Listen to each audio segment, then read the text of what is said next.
दोस्तों जावास्क्रिप्ट के इस फ्री कोर्स में आप सबका स्वागत है, जहां पर आज हम सीखेंगे इन्वर्टेड मिरर राइट एंगल को कोड करना।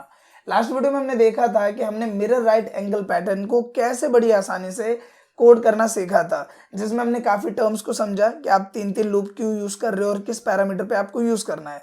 सेम लाइक अगर उसी का थोड़ा टफ लेवल आप ले लो, जहां पे आपने देखा कि आपको मिरर ट्राइंगल में 1 2 3 4 5 इस पैटर्न में स्टार को प्रिंट करना है। इन्वर्टेड मिरर ट्राइंगल में थोड़ा सा अपोजिट है। उसमें क्या है कि पहले हमें 5 स्टार प्रिंट करने हैं, फिर 4, फिर 3, फिर 2, फिर 1। तो ये चीज हम कैसे करेंगे वही आज के इस वीडियो में हम सीखने वाले हैं। मेक श्योर कि आप इस वीडियो को पूरा देखें और छोटी सी रिक्वेस्ट है आपसे कि अगर वीडियो आपको अच्छी लगे तो प्लीज वीडियो को लाइक और शेयर जरूर करना। तो बिना किसी देरी के शुरू करते हैं इस वीडियो को। अब नॉर्मल ध्यान देते हैं कंप्यूटर स्क्रीन पे, और यहाँ पे सबसे पहला टर्म जो आपको समझना है वो ये है कि अगर आप कोई सा भी पैटर्न डिजाइन कर रहे हो तो आपको माइंड में ये स्ट्रक्चर क्रिएट करना है कि पहले मुझे कौन सा काम करना है, फिर मुझे कौन सा करना है, फिर मुझे कौन सा करना है। बिलीव मी गाइस, अगर आप पैटर्न माइंड में क्रिएट कर लेते हो कि पहले कौन सा, फिर कौन सा, फिर कौन सा, काम को आप बांट लेते हो, तो ये चीज आपके लिए बहुत आसान हो जाएगा। एग्जाम्पल के लिए जैसे मैं बात करूं, ये inverted mirror right angle pattern है। अब इसमें मुझे पहला काम क्या करना होगा?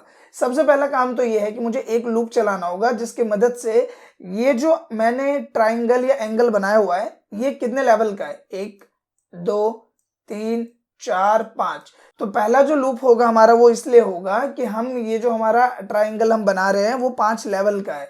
दूसरा यहाँ पे लूप क्या होगा हमारा, यहाँ पे आप देखो कि यहाँ पे ब्लैंक स्पेस है, इसके बाद यहाँ पे मैंने 1 स्पेस दिया हुआ है, फिर मैंने 2 स्पेस दिया है, फिर मैंने यहाँ पे 3 स्पेस दिया है, फिर यहाँ पे 4 स्पेस दिया है। तो यहाँ पे इस टर्म को, ये जो हमने स्पेसेस दिए, इसके लिए मुझे एक लूप क्रिएट करना पड़ेगा, ठीक है।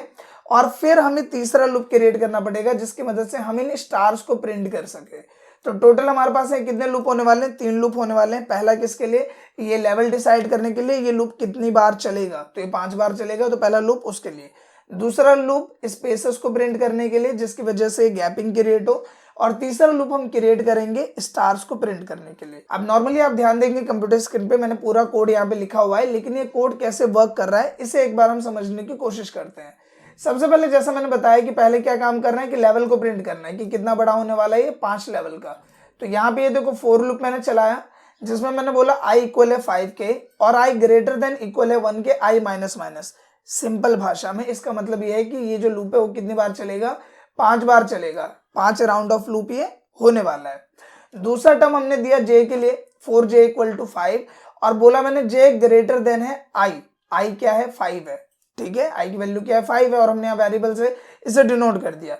तो इस राउंड में i की वैल्यू है 5। अब देखो ये जो j है जो कि 5 है, तो ये 5 से छोटा तो नहीं है, और मैंने बराबर का सिंबल दिया नहीं है, तो यहाँ पे ये कोई भी स्पेस प्रिंट नहीं करेगा इस वाले राउंड में। उसके बाद यहाँ पे मैंने दिया है k इक्वल टू 1, और मैंने बोला है k ग्रेटर देन इक्वल है i के, मतलब कि यहाँ पे i की वैल्यू क्या है? 5 है।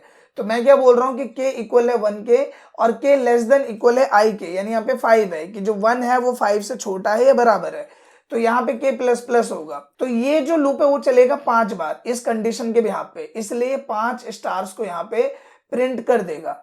जैसे ये 5 स्टार्स को प्रिंट करेगा इसकी वैल्यू होगी 6, ये लूप टर्मिनेट होगा, और फिर ये एक एंटर करेगा यहाँ पे। इसके बाद ये दूसरी लाइन चालू होगी, फिर यहाँ पे ये आएगा, इस राउंड में i की वैल्यू होगी 4। यहाँ पे ये देखेगा कि j की वैल्यू है 5, तो ये क्या है? 4 से बड़ा है, इसलिए यहाँ पे ये एक स्पेस को प्रिंट करेगा। और फिर यहाँ पे क्योंकि ये पहले 5 था तो 5 स्टार प्रिंट हुए, अब i की वैल्यू 4 है तो ये कितने स्टार प्रिंट करेगा? 4। इसी तरीके से जो पूरा लूप है वो वर्क करेगा। अब इसी चीज को हम नोटपैड प्लस प्लस पे करके देख लेते हैं ताकि थोड़ा मोटा डाउट जो आपके माइंड में रह गया हो वो भी अच्छे से क्लियर हो जाए। अब नॉर्मल ध्यान देते हैं कंप्यूटर स्क्रीन पे, जहां पे आप देख पा रहे हो कि एक तरफ मैंने जो सिंटैक्स है HTML हेड बॉडी स्क्रिप्ट ये सब लिखा हुआ है, और दूसरी तरफ उसका आउटपुट देखने के लिए हमने अपनी फाइल को यहाँ पे ओपन किया हुआ है। अब यहाँ पे सबसे पहला टर्म करना क्या है, हम यहाँ पे आते हैं। सबसे पहला लूप जो हमें चलाना है 5 बार कि 5 लेवल का जो हमारा ये ट्राइंगल है वो होने वाला है। तो हमने यहाँ पे लिखा 4, और मैं लिखता हूँ यहाँ पे i इक्वल है 5, फिर मैं यहाँ पे लिखता हूँ जो i है वो ग्रेटर देन है इक्वल है 1 के। इसके बाद हमने क्या यहाँ पे किया? i माइनस माइनस, और फिर यहाँ पे हमने करली ब्रैकेट ऑन करली ब्रैकेट क्लोज किया। अब इसके बाद क्या करते हैं, मैं यहाँ पे एक लूप चला लेता हूँ k के नाम से। तो मैंने लिखा 4k इक्वल है 1 और k लेस देन इक्वल है i के, i की वैल्यू है 5, यानी कि ये कितनी बार चलेगा? 5 बार। फिर हमने दिया यहाँ पे के प्लस प्लस, और यहाँ पे आते हैं हम, और यहाँ पे मैंने लिखा डॉक्यूमेंट डॉट राइट, और यहाँ पे हमारा जो स्टार है उसको हम प्रिंट करेंगे। तो यहाँ पे किया मैंने ये, और फिर यहाँ पे हम सिंपल कर देते हैं लाइन ब्रेक, कि जैसे एक राउंड ऑफ जो लेवल है काम पूरा हो उसके बाद लाइन ब्रेक हो जाए। तो हम यहाँ पे आते हैं, हमने किया डॉक्यूमेंट डॉट राइट, और यहाँ पे मैं कर देता हूँ BR, ठीक है। कंट्रोल एस किया, यहाँ पे आए, कर दिया रिलोड। तो यहाँ पे देखो वो काम तो हो गया कि पहले 5 फिर 4 फिर 3 फिर 2 फिर 1, इतना काम क्लियर हो गया। अब हमारा काम क्या है कि मुझे स्पेस प्रिंट कराना है कि यहाँ पे कोई स्पेस ना हो, यहाँ पे आ गया एक स्पेस, फिर यहाँ पे 2, फिर यहाँ 3 या फिर 4, इस तरीके से, यानी कि इसको मुझे मिरर में कन्वर्ट करना है। तो ये हम कैसे करेंगे, इसके लिए मैं यहाँ पे सिंपल आता हूँ ऊपर, और मैं एक लूप लेता हूँ स्पेस प्रिंट कराने के लिए। तो मैंने यहाँ पे लिखा j इक्वल, मैंने डाला 5 क्योंकि मुझे कम स्पेस प्रिंट कराना है, तो मैं इसके अकॉर्डिंग ले रहा हूँ। इसके बाद मैंने लिखा यहाँ पे j, और मैं बोलता हूँ ग्रेटर देन है i के, i की वैल्यू यहाँ पे 5 है, और मैंने बोला j माइनस माइनस। फिर यहाँ पे आते हैं और यहाँ पे हम स्पेस को प्रिंट करा देते हैं। हमने यहाँ पे लिखा डॉक्यूमेंट डॉट राइट, और यहाँ पे and NBSP semicolon double quotes ये। अब यहाँ पे देखो क्या हो रहा है कि j की वैल्यू है 5, और मैंने बोला j ग्रेटर देन है i की वैल्यू भी क्या है इस राउंड में 5 है। तो जाहिर सी बात है कि ये जो j है वो 5 से बड़ा नहीं है, इसलिए पहले वाले में कोई स्पेस प्रिंट नहीं करेगा। फिर अगला राउंड जब होगा इस वाले के लिए, तो यहाँ पे क्या है, जो i की वैल्यू कम हो जाएगी, i की वैल्यू क्या हो गई 4, और j की वैल्यू है अभी 5। तो यहाँ पे ये चेक करेगा कंडीशन को, तो कंडीशन को ये क्या देखता है कि ये है 5, और 5 जो है वो i से यानी कि 4 से बड़ा है, इसलिए एक स्टार प्रिंट करेगा।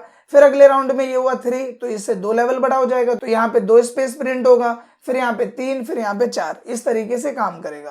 कंट्रोल एस किया, यहाँ पे आए और कर दो रिलोड, और आप यहाँ पे देखोगे कि आपका इन्वर्टेड मिरर राइट एंगल यहाँ पे प्रिंट हो जाता है बड़ी आसानी से। सो कुल मिला के क्या है कि आप कोई सा भी यहाँ पे पैटर्न ले लो, अगर आप उस पैटर्न का एक बेस समझ जाते हो कि पहले मुझे क्या करना है, फिर मुझे क्या करना है, फिर मुझे क्या करना है, तो कोडिंग या कोई भी पैटर्न क्रिएशन आपके लिए कोई बिग डील नहीं है, और ये चीज आपको सीखनी पड़ेगी।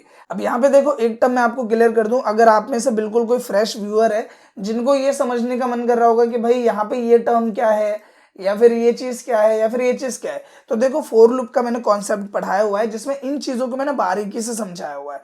तो ये जो हमारा पूरा कोर्स चल रहा है जावास्क्रिप्ट का, अगर आप उसे फॉलो करके आ रहे हो तो आपको कोई भी चीज समझने में दिक्कत नहीं आएगी, क्योंकि वो बिल्कुल स्टेप बाय स्टेप हम बढ़ रहे हैं एक कोर्स की तरह जो इंस्टीट्यूट में पढ़ाया जाता है।